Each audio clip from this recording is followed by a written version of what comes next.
Hello and नमस्कार, welcome to all. आप सभी का स्वागत है रणधीर एजुकेशन में। आप सभी की रिक्वायरमेंट पर, जैसा कि आप चाहते थे कि हम आपको हिंदी भी पढ़ा दें, और हिंदी का लेक्चर जो है आज से शुरू हो रहा है। और इसमें सबसे पहले हम आपको बताएंगे कि सिलेबस हमारा क्या रहेगा, यानी पाठ्यक्रम क्या रहेगा। आप जानते हैं कि हिंदी कई एग्जाम्स में पूछी जाती है, जैसे कि एसएससी जीडी का एग्जाम आने वाला है, उसमें हिंदी पूछी जाती है। उत्तर प्रदेश पुलिस कांस्टेबल या दरोगा का एग्जाम हो, उसमें हिंदी पूछी जाती है। शिक्षक भर्ती हो जिसमें सुपर टेट है, सी टेट है, यूपी टेट है, उन सब में आपकी ये हिंदी पूछी जाती है। UP triple S C PET, इसमें भी हिंदी आती है। और सी सेट, चाहे वो यूपी पीएससी का सी सेट हो या यूपी एससी का या एमपी पीएससी का सी सेट हो, उस सब में आपकी हिंदी आती है। तो आज के इस लेक्चर में पहले हम डिस्कस करेंगे कि सिलेबस क्या रहने वाला है, और सिलेबस के अकॉर्डिंग ही हम आपको सारी चीजें कवर कराएंगे। तो पहले आपको बता दें कि हम हिंदी का जो सिलेबस यहां पर पाठ्यक्रम आपको दिखाने वाले हैं, यही पाठ्यक्रम के अनुसार हम आगे बढ़ते रहेंगे। और मेरा ये आपसे प्रॉमिस है कि आपको बहुत ही बारीकी से सब चीजें समझ में आएंगी। चाहे आप स्टेट लेवल का एग्जाम दे रहे हो या केंद्र लेवल का एग्जाम दे रहे हो, आपकी तैयारी का जो लेवल हम तैयार करवाएंगे वो इतना बेहतरीन होगा। किसी भी एग्जाम में आप अपीयर करेंगे तो आपको लगेगा कि बहुत कुछ, यानी लगभग 99% यहां से आपका कवर हो जाएगा। सब बहुत आसान है, इसमें कुछ भी आपको दिक्कत नहीं आएगी। हमारा जो सिलेबस रहेगा, जैसा कि हमने यहां पर आपको दिखाया, हिंदी व्याकरण में हम जो स्टार्ट करेंगे वर्णमाला से स्टार्ट करेंगे। आपको जैसे हमने दिखा दिया, यहां पर जो वचन है, कारक है, प्रत्यय है, वर्ड है, शब्द है, पद, वाक्य, संज्ञा, सर्वनाम, क्रिया, ये सब कुछ हम इसमें पढ़ने वाले हैं। तो आज के इस लेक्चर में पहले आपको सिलेबस बता दें, यानी पाठ्यक्रम बता दें कि पाठ्यक्रम में हम क्या क्या पढ़ेंगे। देखिएगा, सबसे पहले हम वर्ड विचार यानी वर्णमाला पढ़ेंगे। वर्ड विचार, वर्ड विचार में हम, जैसा कि हम आपको पढ़ाते हैं, उसी में हम आपको स्वर, व्यंजन, अनुस्वार और अनुनासिक। स्वर आप जानते हैं कि 11 होते हैं। अगर कुल स्वरों की संख्या पूछी जाए तो 13 होते हैं। व्यंजन, बाकी जो बचे हैं वो व्यंजन होते हैं, 2 अयोगवाह होते हैं। और इसी को जब आप पढ़ते हैं तो अनुस्वार और अनुनासिक के आधार पर वर्णों का उच्चारण स्थान पढ़ते हैं। उच्चारण स्थान का मतलब है कंठ, तालु, दंत, ओष्ठ, कंठ, तालु, मूर्धन्य, दंत, ओष्ठ। इसी के आधार पर हम इस पर पढ़ेंगे। तो क, च, ट, त, प, क वर्ग, च वर्ग, ट वर्ग, त वर्ग, प वर्ग, सारे वर्गों को पढ़ेंगे, जिन्हें हम स्पर्शी व्यंजन भी कहते हैं। अंतस्थ व्यंजन क्या होते हैं, ऊष्मीय व्यंजन क्या होते हैं, संघर्षी व्यंजन क्या होते हैं, उत्क्षिप्त व्यंजन क्या होते हैं, सारे हम इसमें कवर करेंगे, जो कि हमारा वर्ड विचार होगा। वर्ड विचार का मतलब है हमारा जो वर्णमाला होगी, जो व्यवस्थित वर्डों का समूह होता है, उसके बारे में प्रॉपर तरीके से चर्चा करेंगे। आपको पहले हम थ्योरी पढ़ाएंगे, समझाएंगे, उसके बाद उसी से रिलेटेड सारे क्वेश्चन, चाहे किसी भी एग्जाम में वो पूछे गए हों, उसकी प्रैक्टिस करवाएंगे। तो हमारा यही क्रम रहेगा, पहले आपको थ्योरी, उसके बाद उससे रिलेटेड जितने भी प्रश्न पूछे गए हैं उसकी प्रैक्टिस। उसके बाद आपको कराएंगे संज्ञा। संज्ञा आप जानते हैं कि संज्ञा का मतलब क्या है, परिभाषा। इसकी परिभाषा क्या होती है ये बताएंगे। संज्ञा किसे कहते हैं वो, और संज्ञा के भेद कितने हैं, इसके प्रकार कितने हैं वो। आधुनिक हिंदी हो या प्राचीन हिंदी, दोनों में इसके कितने प्रकार माने जाते हैं। संज्ञा की जगह पर जो शब्द इस्तेमाल होता है, जैसे वह है और वे है, ये सब जो प्रयोग होते हैं, इन्हें हम सर्वनाम कहते हैं। सर्वनाम की परिभाषा क्या है, सर्वनाम किसे कहते हैं और सर्वनाम कितने प्रकार के होते हैं, इन सब के बारे में हम जानेंगे सर्वनाम में। ठीक है, इसके बाद हम जानेंगे लिंग के बारे में, यानी लिंग के प्रकार और वचन के प्रकार, ये सब क्या होते हैं, इनके बारे में। कारक आप जानते हैं, कर्ता कारक है, कर्म कारक है, ये सब जितने भी कारक होते हैं, उन सभी कारकों के बारे में हम यहां पर समझेंगे। जैसे कारक और उनके भेद समझेंगे। फिर उसके बाद वाच्य पढ़ेंगे। कर्ता ने कर्म को करण से, संप्रदान के लिए, अपदान से, संबंध काकी के, ये सब आपको इसी कारक में समझना है, जिनमें विभक्तियां इस्तेमाल होती हैं, जैसे से है, ने है, का है, रा है, री है, पर है, में है, ये सब विभक्तियां जो इस्तेमाल होती है, इनसे कारक बनते हैं। तो कारक भी आपको समझाएंगे। उसके बाद वाच्य समझाएंगे, वाच्य और वाच्य के प्रकार क्या होते हैं, सारी पॉइंट टू पॉइंट सिलेबस के अकॉर्डिंग आपको हम कवर कराएंगे। विशेषण जो होता है वो किसी संज्ञा या सर्वनाम की विशेषता बताता है, उसे हम विशेषण कहते हैं। तो विशेषण की परिभाषा आपको बताई जाएगी। तरह तरह के विशेषण होते हैं, जैसे 4 प्रकार विशेषण के होते हैं। संख्यावाची विशेषण होता है, गुणवाची विशेषण होता है, तो सार्वनामिक विशेषण होता है। इन सब के बारे में हम इसमें समझेंगे। विशेषण किसे कहते हैं, विशेषण के भेद क्या हैं, जिसमें और सारी चीजें कवर होती जाएंगी आपकी विशेषण। इसके बाद क्रिया कराएंगे। क्रिया में जैसे कि क्रिया क्या होती है, इसकी परिभाषा क्या है, क्रिया के भेद कितने हैं, जैसे जिनके शब्द के बाद में ना लगा होता है उन्हें हम क्रिया कहते हैं। प्रॉपर तरीके से जानेंगे कि क्रिया क्या है।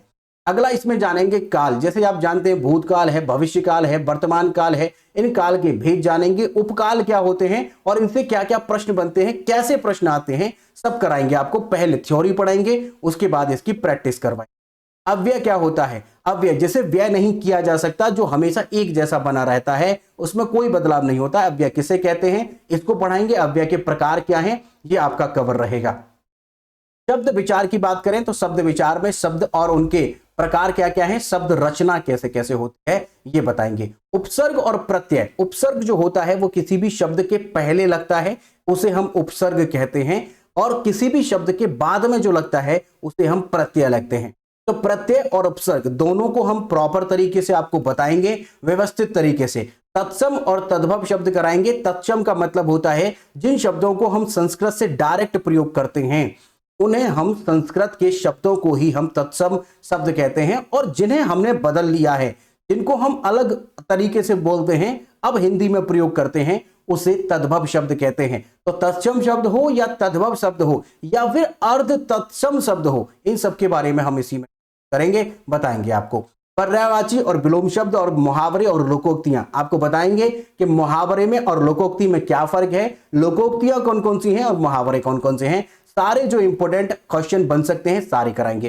संधि, दो शब्दों का आपस में मेल करा करके स्वर संधि और आपकी व्यंजन संधि जो बनती है, इन्हीं सब के बारे में चर्चा करेंगे। संधि की परिभाषा क्या है, संधि किसे कहते हैं, संधि के भेद कितने हैं, वो सब आपको बताएंगे। वाक्य विचार भी कराएंगे। वाक्य विचार में वाक्य के प्रकार, वाक्य की रचना किस प्रकार होती है, समास भी कराएंगे।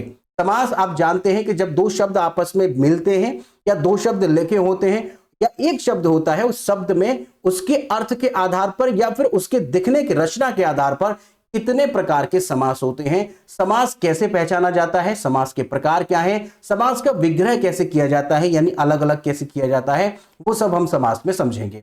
उसके बाद विराम चिन्ह, जैसे अगर किसी चिन्ह को पहले लगाया जाए तो उसका अर्थ बदल जाता है, बाद लगाया जाए तो अर्थ बदल जाता है। विराम चिन्ह भी आपको बताएंगे कि इनसे कैसे परिवर्तन होता है, कहां पर विराम चिन्ह लगाना ज्यादा सही होगा। बर्तनी शुद्धि, जो शब्द लिखे जाते हैं, जैसे कि शब्दावली एक अपने आप में शब्द है, उसे कैसे लिखेंगे, जैसे रुपया है उसे कैसे लिखेंगे। रुपया आपको सुनने में आसान लग रहा होगा, लेकिन रुपया जो लिखते हैं अधिकतर लोग गलत लिख देते हैं, या फिर कवित्री या फिर जो शब्द है रचयिता, इन सबको कैसे लिखते हैं। अनेकार्थी शब्द, एक शब्द के कई अर्थ होते हैं, वो एक शब्द। अलंकार, अलंकार जो होता है वो आभूषण की तरह, यानी किसी एक लाइन में या एक आपकी दो लाइन अगर दे रखी है लिखने में, उसमें जिस भाव का प्रयोग किया जाएगा, अलंकार का प्रयोग किया जाएगा, उससे उसकी सुंदरता बढ़ती है। तो अलंकार भी आपको कराएंगे, डिटेल से कराएंगे। रस कराएंगे, रस कौन कौन से होते हैं, रस की परिभाषा क्या होती है, रस किसे कहते हैं, रस के कौन कौन से भेद हैं। इसके बाद छंद कराएंगे,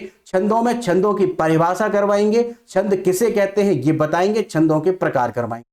हिंदी साहित्य जो कि बहुत जरूरी है, हिंदी साहित्य भी आपको करवाया जाएगा। हिंदी साहित्य में आप जानते हैं कि इसे हम 4 भागों में बांटेंगे, आदिकाल, भक्तिकाल, रीतिकाल, आधुनिक काल। इनके बारे में पढ़ेंगे, जो कि हमारा हिंदी साहित्य होगा। प्रमुख लेखक और उनके जो कवि हैं उनके बारे में जानेंगे, जैसे कबीरदास हैं, तुलसीदास हैं, सूरदास हैं, मीराबाई हैं, रहीम हैं। इसके बाद भारतेंदु हरिश्चंद्र हैं, महावीर प्रसाद द्विवेदी हैं, जयशंकर प्रसाद हैं, सूर्यकांत त्रिपाठी निराला, सुमित्रा नंदन पंत आदि। इनके अलावा भी बहुत सारे आपके प्रमुख लेखक हैं जिनके बारे में आपको जानना चाहिए। और प्रमुख शैलियां, काव्य शैलियां, काव्य धाराएं, इन सब के बारे में, जैसे महाकाव्य, महाभारत। इसके अलावा खंड काव्य, गीत, गजल, रुबाई या फिर छायावाद, प्रगतिवाद, प्रयोगवाद, नई कविताएं, इन सब के बारे में A to Z प्रॉपर तरीके से समझेंगे। प्रमुख गद्य विधाएं भी देखेंगे, उपन्यास, कहानी, निबंध, नाटक और आत्मकथा किसके द्वारा क्या लिखी गई है, किसमें क्या शीर्षक है, टाइटल क्या है, वो भी आपको जानना है। हमने यहां पर कोशिश की है कि आपको वो सारा सिलेबस करा सके जो एग्जाम्स में आता है। अगर आपको लगता है कि हमसे कोई सिलेबस में कुछ छूटा है और आपको लगता है वो आप पढ़ना चाहते हैं, तो आप हमें कमेंट कर दीजिएगा, उसको भी हम इसमें ऐड करेंगे। वैसे हमने सब कुछ कवर करने की कोशिश की है, फिर भी बाय मिस्टेक अगर कुछ रह गया है तो आप हमें कमेंट करके जरूर बताइएगा, और हम यहां पर वर्णमाला से शुरू करेंगे और 1 बाय 1 प्रॉपर तरीके से पढ़ते हुए जाएंगे। आरओ एआरओ के सारे 6 टॉपिक जो आते हैं उनके एग्जाम में, संधि है, तत्सम है, ये सब पर्यायवाची है, विलोम शब्द हैं, ये सब हम प्रॉपर तरीके से डिटेल में कराएंगे। हमारी श्योरिटी रहेगी कि एग्जाम में बैठने के बाद बहुत ही आसान लगेगा आपको हिंदी का पेपर। ठीक है भाई, आप अगर यूट्यूब पर पहली बार आए हैं और अभी तक चैनल सब्सक्राइब नहीं किया है तो सब्सक्राइब कर लीजिए, यहां पर बहुत कुछ आपको मिलने वाला है। सब्सक्राइब करने के साथ साथ बेल आइकन को जरूर प्रेस करिएगा, अपने फ्रेंड्स के साथ में शेयर जरूर करिएगा। टेलीग्राम, व्हाट्सएप और फेसबुक और इंस्टाग्राम पर भी आप हमसे जुड़ सकते हैं। ऐड रणधीर एजुकेशन लगा करके सर्च करिएगा, वहां पर चैनल आपको दिख जाएगा, लोगो आपको दिखेगा, ज्वाइन करिएगा, बहुत फायदा मिलेगा आपको। Current affair daily current affair quiz form में मिलते रहेंगे और पीडीएफ भी वहीं पर आपको प्रोवाइड कराएंगे, नया इंफॉर्मेशन होगा वो भी। चैनल को सब्सक्राइब जरूर करिएगा, अपने फ्रेंड्स के साथ में जरूर शेयर करिएगा। लेक्चर के लास्ट तक बने रहने के लिए आप सभी का बहुत बहुत धन्यवाद। मिलते हैं नेक्स्ट लेक्चर में, बहुत बहुत धन्यवाद, शुक्रिया।